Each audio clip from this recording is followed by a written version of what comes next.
Welcome back to the channel, everyone. If you've been following this story from the beginning, thank you for joining me once again. Today's episode takes us deeper into the story. Secrets that have been hidden for a long time will begin to surface.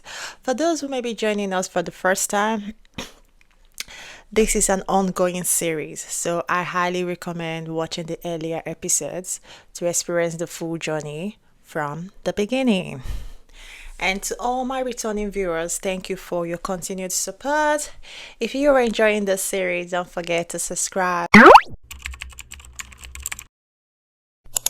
It took me a while to accept he was married. My heart, soul, and most importantly, my body needed him. I thought of every reason not to leave him, but I had to. Breaking up with him was the biggest mistake I made. He held me captive trying to end things with him. He had me in his dark room, nearly ripping our clothes off with lust taking over our souls. Morning, I grabbed his shoulder blades as he gripped my ass, grinding against me on the bed. My hair was a tangled mess as he had run his hands through it so many times. I had lost count. His erection was hard against my core, leaving me wanting more and more. He gripped a fistful of my shirt and tore it off. I mourned again in pleasure, not wanting him to stop. His eyes stared long, hard at mine, making sure I wanted to do this. I nodded in reply. His teeth beat down on my lace bra, pulling it off on my breast to bounce down. His gaze never wavered from his prize, and I slowly started to blush. "Don't be embarrassed, sexy," he said. "You were beautiful, the most beautiful anyone could ask for." And with that, he clenched his teeth around my left breast and then rubbing my ass in fast strokes. I pulled off his shirt, wanting to feel his abs I desperately needed. And then he had my hands up, handcuffed to the bed. He ripped off my panties. I could feel myself getting wet inside. But instead of what I thought he was going to do, he sat on the couch smiling, looking at me desperately calling for him handcuffed. And then came the walking of three girls. I was confused. My heart raced when the girls started feeling his abs and touching him. He made me watch him. He made me watch him play with the girls. I was starved. I wanted him. He was punishing me. He murmured my name, his eyes fixed on mine with a terrifying calmness. "What was your plan?" he asked softly. "To leave me?" The room fell silent. Minutes later, he dismissed the girls with a wave of his hand. When the door closed beside us, he stepped closer until I could feel his breath against my skin. "You can't leave me," he whispered. "As long as you're alive, you are mine." The words wrapped around me like chains. Then, as if nothing had happened, he released me. He handed me my clothes and watched me silently as I dressed. My hands trembled. Every instinct at me screamed to run, and I did. Let's think about why. I left his house that night convinced I would never see him again. I was wrong.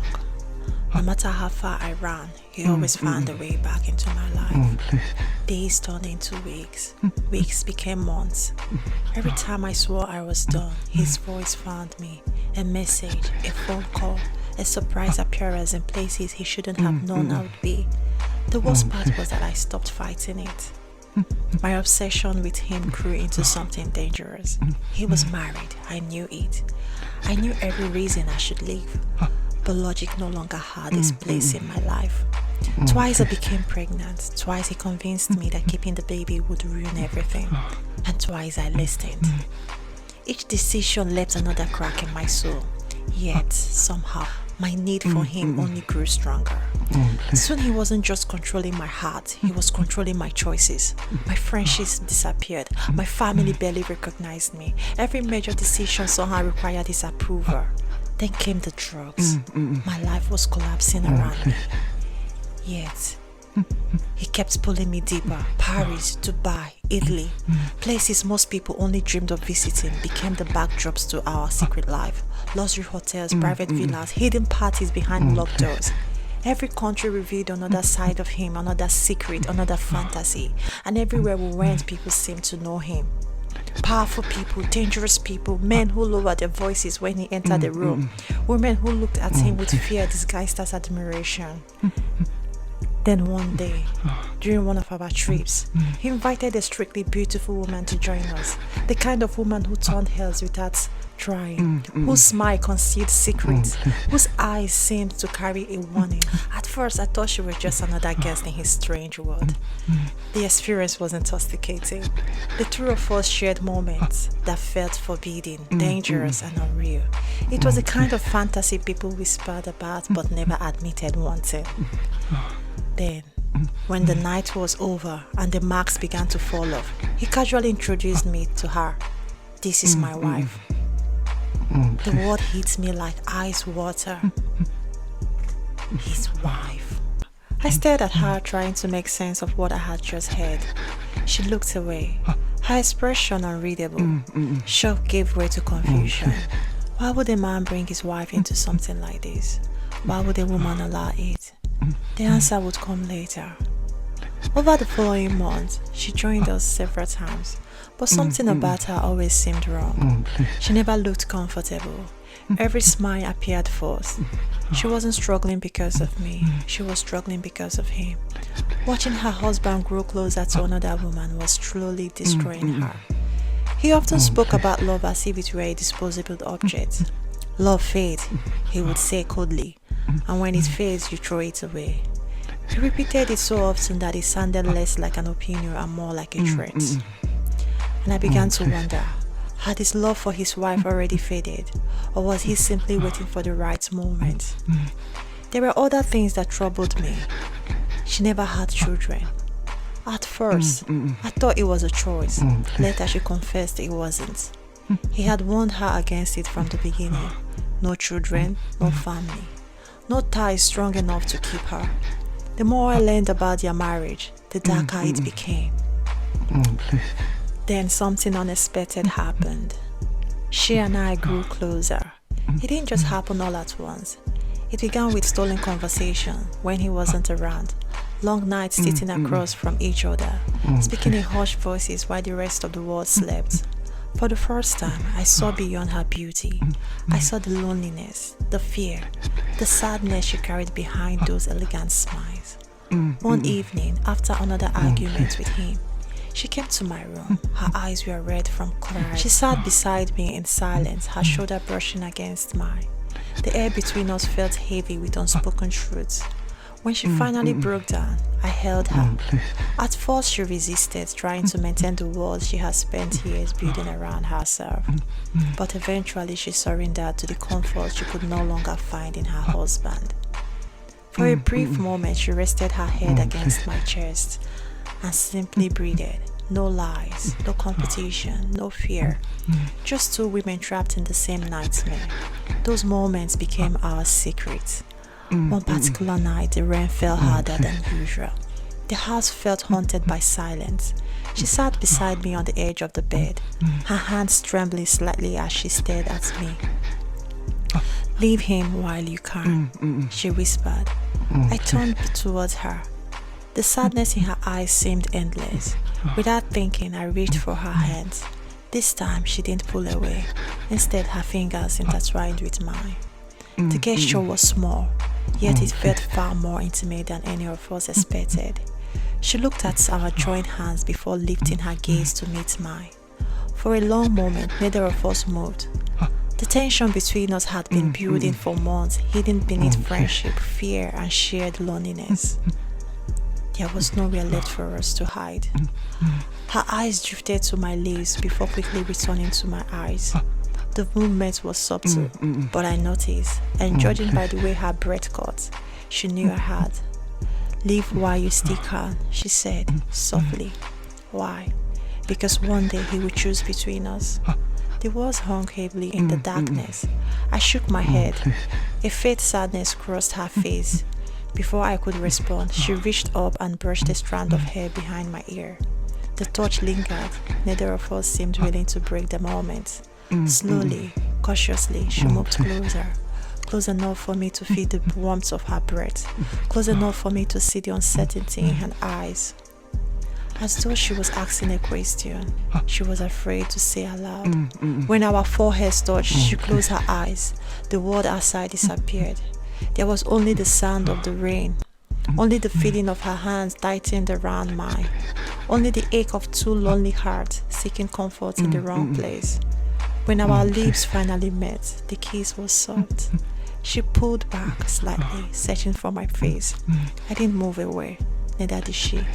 The second kiss came more naturally, not desperate, not reckless, just two wounded people finding solace. For a brief moment, all the fear, jealousy, and uncertainty vanished. There was no rivalry, no husband, no battle for survival, only understanding, only comfort, only the fragile connection neither of us could deny any longer. And as the storm continued outside, we remained together in the quiet darkness. One day, after one of our sneaky moments, he told me something that shattered everything I thought I knew. He had been married before, a first wife, a woman whose name was never spoken, whose photographs had vanished, whose existence seemed deliberately erased. No one talked about her. No one asked questions. And according to her, his ex-wife's disappearance had not been an accident. She lowered her voice when she said it, as though the words themselves were listening. He got rid of her. The words hung between us like a curse. In that instant, I saw her differently. She wasn't simply his wife. She was a woman who had once stood exactly where I am now. A woman who had inherited another woman's place and built her life upon the ruins of another story. And now she believed I had come to take hers. Suddenly, her coldness made sense. Her watchful eyes, her careful measured smiles. This had never been a love story. It was a cycle. A pattern written long before neither of us realized we were part of it. And sooner or later, one of us would pay the price. From that day forward, every conversation became a battle disguised as politeness. Every smile hid suspicion. Every glance carried an unspoken challenge. She saw me as the woman destined to replace her. I saw her as a glimpse of my own future. And at the center of our silent world stood him, watching, waiting, pulling invisible strings, enjoying every moment of the rivalry he had created. The question was no longer whether he loved me. The question was what happened to the women he stopped loving. The deeper I dug into his past, the darker the shadows became. His first wife wasn't the only mystery.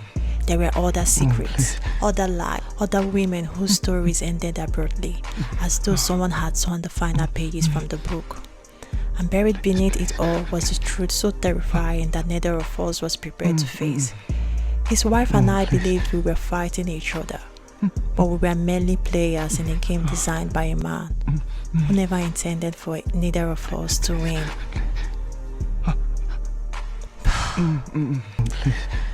I don't know if this is the end, but I believe this is the end of this episode.